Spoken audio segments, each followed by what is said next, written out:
اور اس سے بڑی کوئی کامیابی نہیں۔ اور اسی بات کو قرآن مجید نے کچھ یوں بیان کیا، وعد اللہ المؤمنین والمؤمنات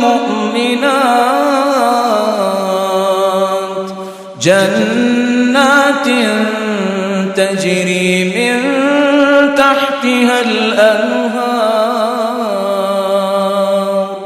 خالدین فیہا ابدا خالدین فیہا ومساکن طیبة فی جنات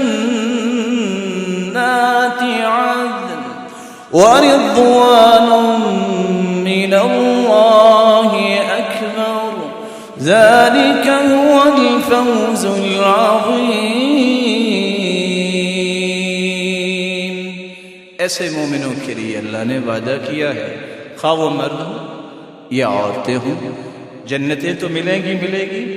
اللہ نے مساکن طیبہ، ایسے پاکیزہ گھر تیار کیے ہیں، لا يسمعون فيها لغوا ولا تأثیما۔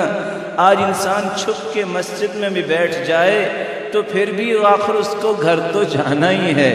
رستے میں کتنی گالیاں سننے کو ملتی ہیں، لوگوں کے جھگڑے سنتے ہیں، لوگ کسی کی غیبت کر رہے ہیں، لیکن قرآن کہتا ہے قیامت کے دن کوئی لغو بات وہاں نہیں سنو گے۔ لا يسمعون فيها لغوا ولا تأثیما، نہ گناہ کی کوئی بات ہوگی۔ ورضوان من اللہ اکبر، اور اللہ کی رضا تمہیں قیامت کو ملے گی جو تمام جنتوں سے بڑی نعمت ہے۔ کیسے بڑی ہے؟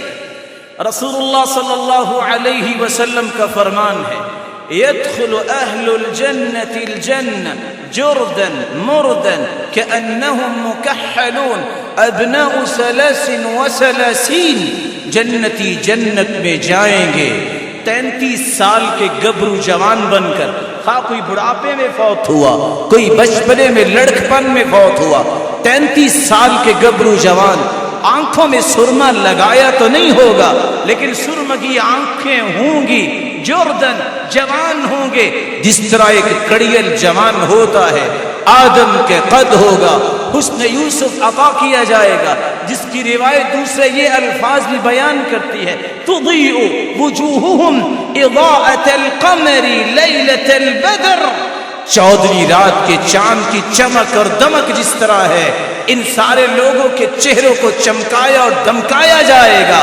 اور ہوں گے کتنے؟ وعدنی ربی ان يدخل من امتی 70,000، 70,000 لوگ میری امت میں سے میرے رب نے مجھے وعدہ دیا ہے، میرے اس وعدے کو پورا فرمائیں گے کہ 70,000 لوگ، مع كل 1000 70,000، ہر 1000 کے ساتھ 70,000 مزید 4 ارب 90 کروڑ لوگ اللہ جنت میں داخل فرمائیں گے، متماسکین آخذا بعضهم ببعض، ایک دوسرے کے ہاتھوں میں ہاتھ ڈال کے ایک ہی دروازے سے جنت میں داخل ہوں گے، جن پہ کوئی عقاب نہیں ہوگا، نہ ان کا حساب و کتاب ہوگا، جن کی صدق کیا ہے، وہ رب کی رضا پہ راضی۔